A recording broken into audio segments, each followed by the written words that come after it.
This is a review of Specs, a really good and useful plugin extension.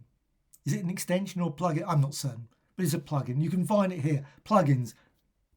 As soon as you go there, you can manage your plugins. You can also go to Adobe Creative Cloud, and that's where you can find Specs. It's fairly inexpensive. It's not excessively expensive plugin.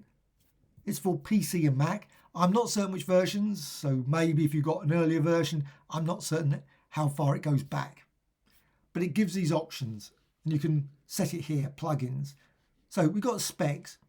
You can do measure size, measure distance, a lot of different things, and I will go through them all. Some, I'm not certain what they do. Draw guideline, doesn't seem to do anything. Certainly not my one. I haven't worked it out yet. I will do a future video, maybe going through some of these features a bit more. But you can change the settings. I did find it a bit excessive, the number of settings. I love the ability to manipulate virtually every aspect of it, but there were some things I thought, oh, it'd be nice if it could do this or do that, but it wasn't available. So it's things like that. But you've got all these things for colour, text colour in different sections, measure. So you've got different text colours. It would be nice if there was an overall text colour feature in global. There's not. So there's no colour feature there. So you can't sort of set it all to be used as black or green. Because you might want to, why would you want to set individual ones? I don't know. Measure and guide, I would want to keep the same. But then you end up, and also I like same sort of problem with this text background size. I did find a situation where I got confused. I went through the whole lot and set them all to 2 because it seemed to default to 10, which was too much for some of the small text. Really made it just massive, and I just didn't like that.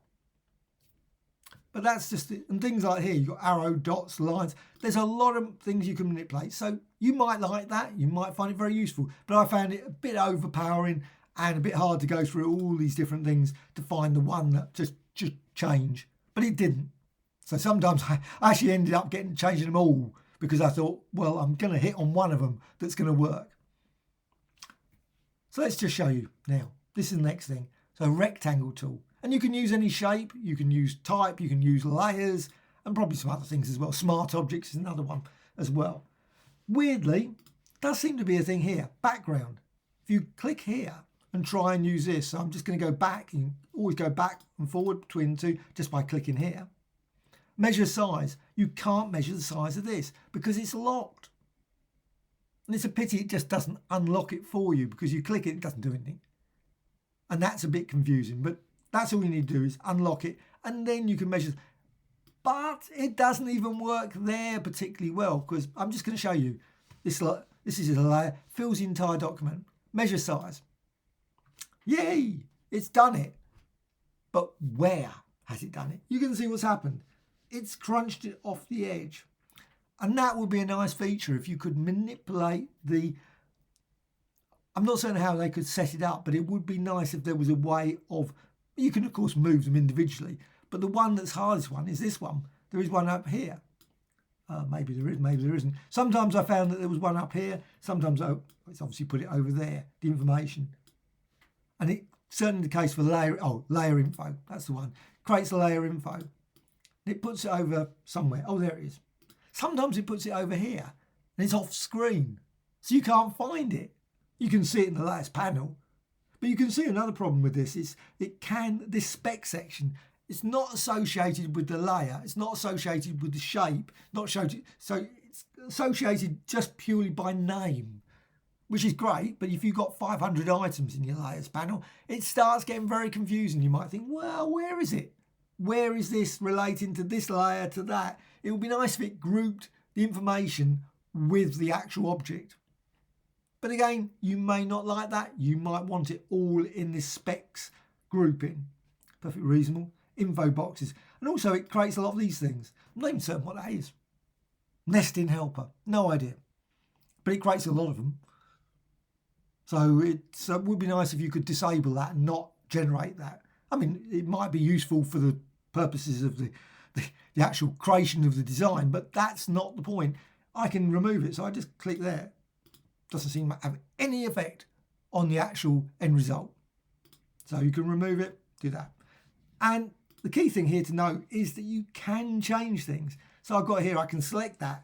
It's just a basically a type. Well, it's type, it's standard type. You can see it here. And that means you can go over here. Now you can set in the settings, you've got all the various guides, you can set all the various fonts. Here it is, myriad. But you don't have to keep it that. Now that's another area that was slightly confusing.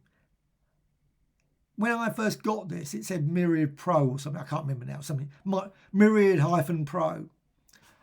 I've entered other ones, Arial or other font names. It's not a drop down. So there's no drop down. I don't know how to enter a font. So I can't change it. I would love it to be a script, say. Not really, but you could change it to a script. But how?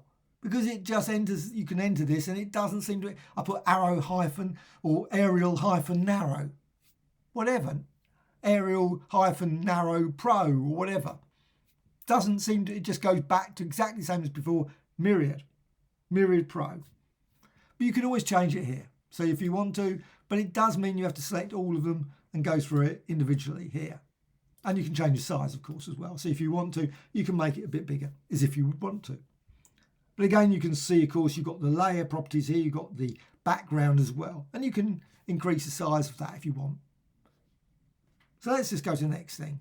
Let's just remove this as well. So you can remove things. It's got here, if you go to spec, I think there's the right side here, you've got here, delete specs, delete nesting helpers. So you can delete them. So it just goes through it. I assume it just runs through them and deletes them. But it should automatically do that. I don't think it's necessary. I don't see any point for them. Delete specs.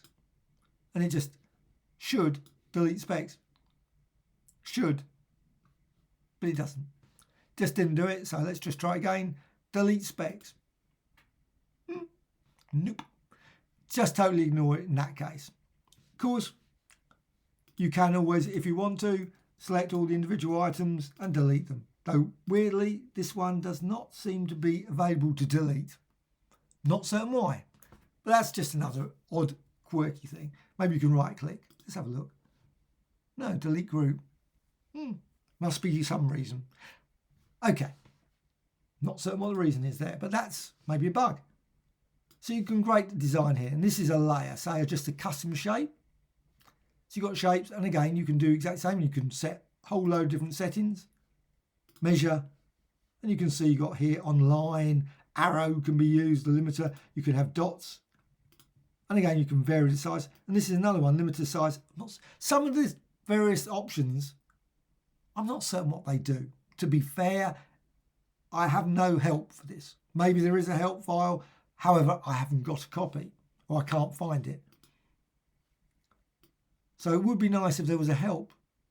Sort of just even a simple, just bring up a text pad or something with a bit of detail in terms of what some of these settings are, because unless you know what limiter means, I don't know what limiter means. Could be anything. That's just a mere point on that one. But again, click here, measure size. You can see measure size, and you can do that now for multiple. So let's just create another shape. Now, sometimes, of course, I'm doing a review and I'm just doing it as it is. So again, I can select all those, measure size, and you can see it will measure the size. Now, it does have a tendency, unfortunately, to do it again. Even though it's got it there, it doesn't check. It's a pity it doesn't check, but maybe it's not possible that it's already got it. It just creates it again. And there doesn't seem to be any option other than purely go to the layers panel. Just go over here and again, go to specs, expand that out. And if you can find it, sizes, I seem to have ended up confusing it. It's got a section here. Anyway, it should all be in the spec section, but for some weird reason, it's now created another group. It's not putting it to that group for some weird reason.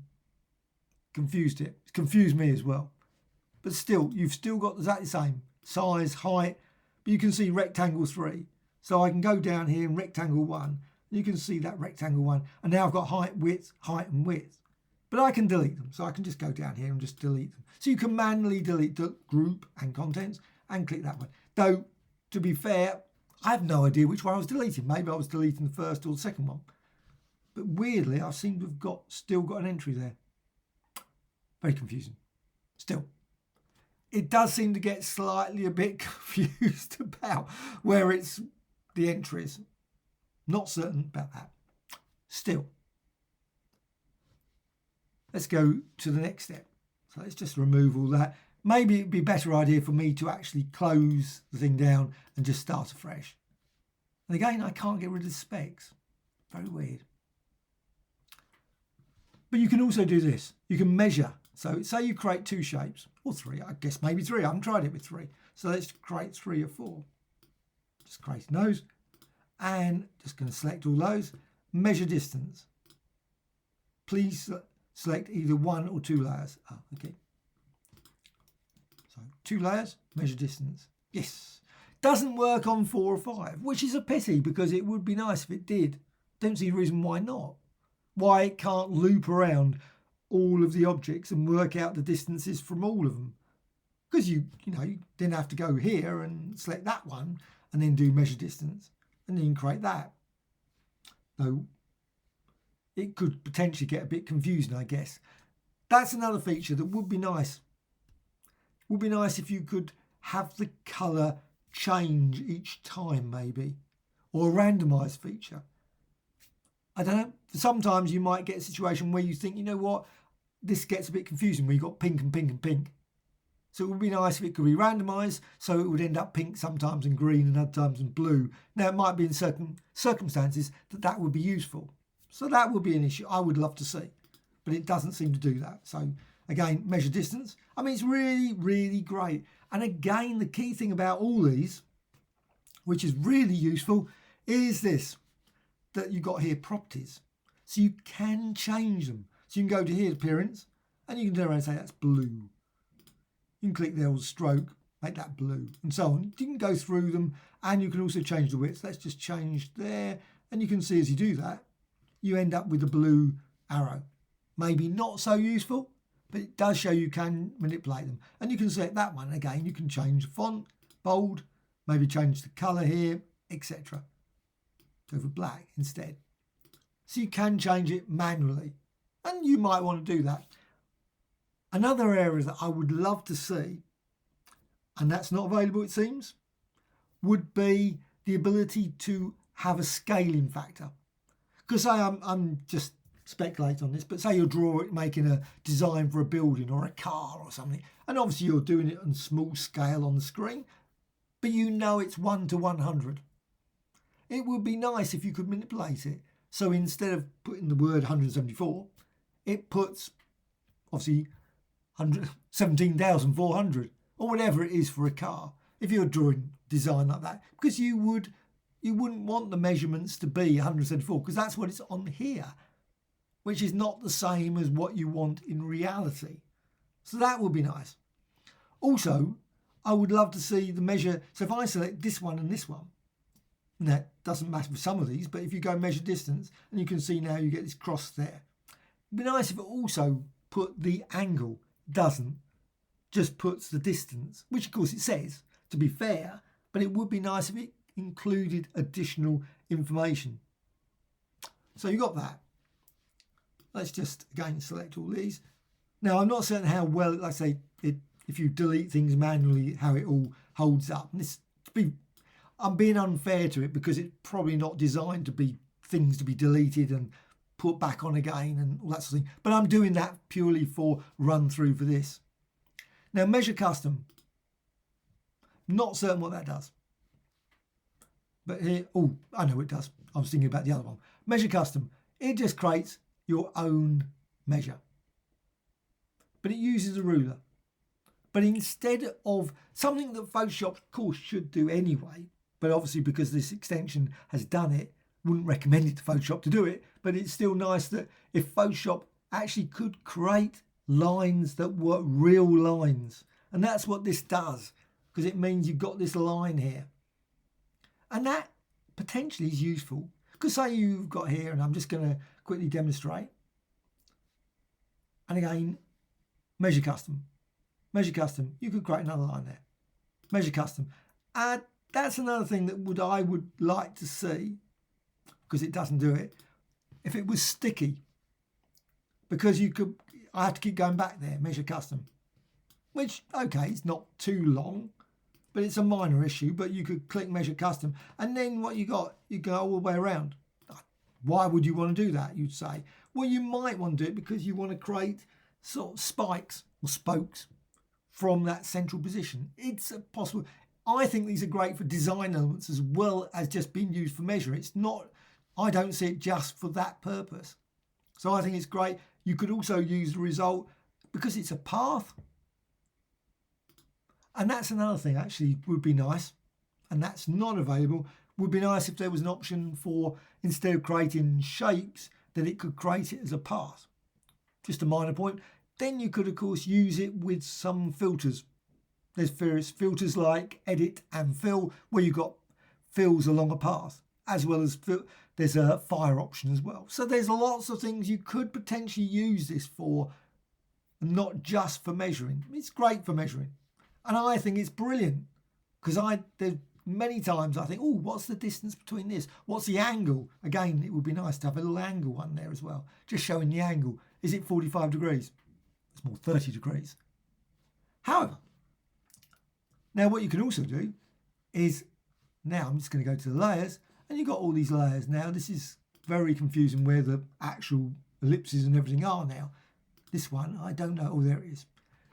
Find it eventually, but just by selecting it. But you can also do this.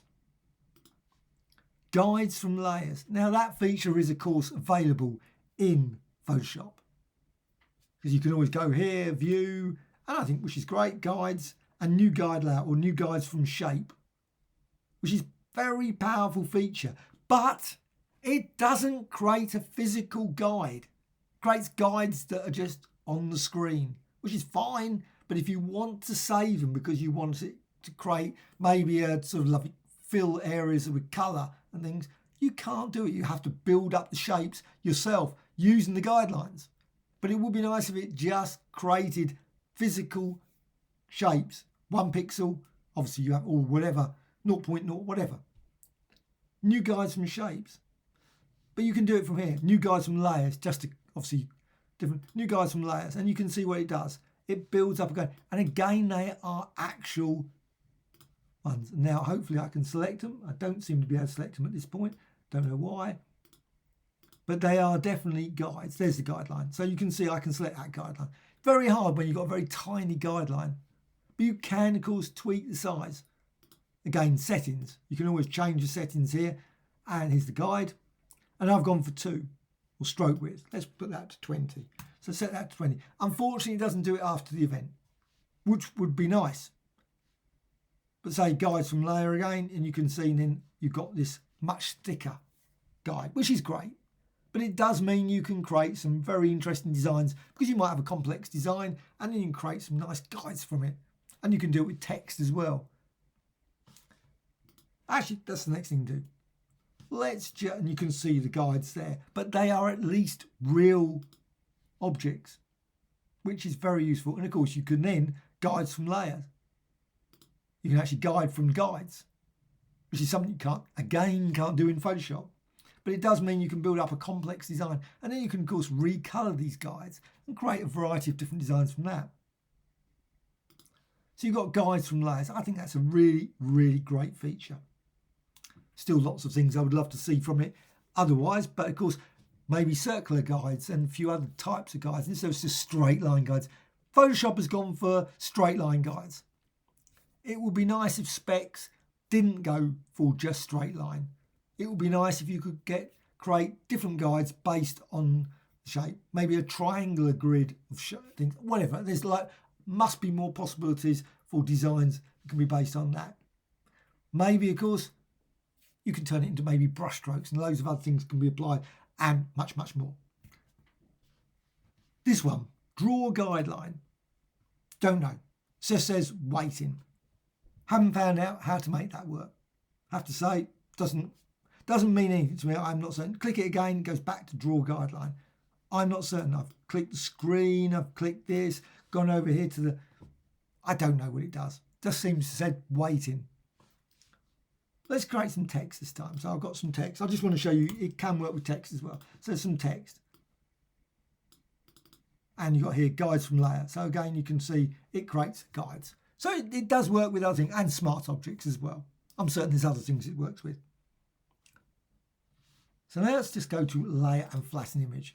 Maybe you go for a gradient. Let's apply a gradient. Difference, don't want that, want normal. And let's go for a slightly more colourful gradient, because what I want to demonstrate is this feature, which I think is really good with this as well. Sample colour. Sample colour. And what you do, just again, it says weighting. Maybe that's a clue what this one does. I don't know. But anyway, weighting. So what you can do, you can hover over there. So you can see it's blue, click there. And it will pop up and tell you that. Now you can change it. Let's go for colour. Here's the colour. You can change the output mode. Hex code, you might want. Very useful if you're going for maybe web design, like hex code. So you can just see. If you put it hex, I guess you can go there. Or maybe other settings. You can just go through it. You might not really find that one very useful, but I think I like it. RGB, also CMYK. Interesting. I don't know. I'm certain that's accurate. I haven't tested it. HSB, and that's bracket. And it's nice that it puts CMYK, because you might not know. And you've got the dot where it's obviously selected. Selects a sample area, and again you can vary this size. You might want to change the colour, so let's put it to white. And you can see it changes there. Actually, this time it does change. That's interesting. Some things it doesn't seem to, but it does change that. However, it doesn't change the dot, which is very odd. But I guess the dot is based on the stroke, maybe. Maybe if I change that. Let's just change that. Let's just change that to red. Just try it. Yep. There, it does change on that. Okay. So that's quite useful. So you can now, with that, you can click back here and you go sample colour. And again, it says weighting. And you can click there. And sample colour. And again, this is one pity about it. It doesn't stick. I mean, it should stick. There's no rhyme or reason why it goes back to... Now, if you want to stop doing it, you should just go back and just click it again to stop it. That would be a better way, I would have thought, to do it. Because you've got maybe a screen, you've got 500 colours on here you want to find out the colours of. And then every time you have to go back, sample colour. Sample colour. Keep going backwards and forwards each time, which is fine, but it seems to be a bit more... It would be nicer if it just... You could click it, click it, click it, click it, click it, and go all the way through it, and then stop it from doing it. Then just keep going backwards and forwards, start, stop, start, stop, start, stop. Just seems to be a slightly longer process for me. But again, you've got these, and again, the good thing about them is that they are editable. So you can go here and you can change it. Go to that. Again, go to character and you can see it. You've got Myriad Pro. So if you want to, you can have its impact. I'm not certain why you'd want to, but you can if you want to. So let's just put that to blue and you can see you can change it. And you can change the size, 72, and so on. And you can see the result of that, which I think is very, very nice. So you've got layer info. So layer info is very useful. And of course, let's just select that layer. Good as any. Layer info. And it tells you the layer info. So we're talking here, obviously it tells you what the layer is called, very handy. Size of the layer, doesn't give you the actual arrows or anything. Also you've got impact, that's the font, regular, 72 point, and so and leading auto. It doesn't give a vast amount of information, but maybe it's a good idea because sometimes you could end up with 50 items in that. Maybe the number of characters in the text. That would be useful. You know, so you could see that it's got 20 characters. Because then what you could do, you could maybe create a whole load of text. Then you just go to layer info, click on it, and it would then give you, it would count the number of characters in it. Which I know is perhaps not, but it's useful for lots of different purposes. So you can see it's like 400 characters, and you just would see it in a little thing. That's something I would love to see added. And maybe some other things, I don't know. Maybe number of capital, no. I think just the number of characters would be useful. Or number of words. That's another option as well. Number of words as well as number of characters. So you've got that, or maybe number of paragraphs. Number of pages. So this is the specs. Specs I found really, really, really useful. I think this is a great plugin. I am going to see lots of use for this because I'm always measuring things. I'm always positioning things. I want to know what the colours are. I just want to also put a record of things. So it is great to have this. And the fact it's an actual physical thing that I can manipulate and change after the event, something that Photoshop does not allow to do, is just a godsend. I really love that. Love the fact, maybe excessive amount of settings. And there's settings for things that I would love to see, but I haven't got. But lots of settings for things that I'm not so certain really is a bit of an overload sometimes. I mean, I would like to see, and I know probably people say, well, why would you want to see that? But again, a scaling factor for this as well. So you could just tweak it maybe, because you might, after the event, you put you might want to scale them up. Or maybe a rotation feature. I know you can go and set it via the properties. You can go and set these things. You can go and rotate it here. And that sort of thing. But it would be nice if the tool did lots of these things as well. Maybe in future versions. But that's specs. I think it's a really, really good plugin. Really love it. Lots of great features and super useful. And check it out on the Adobe Creative Cloud in their plugin section. You can find it. It's called Specs, and also loads of other plugins from the same person. So it's really absolutely amazingly good website as well, with tons of really brilliant plugins. Bye.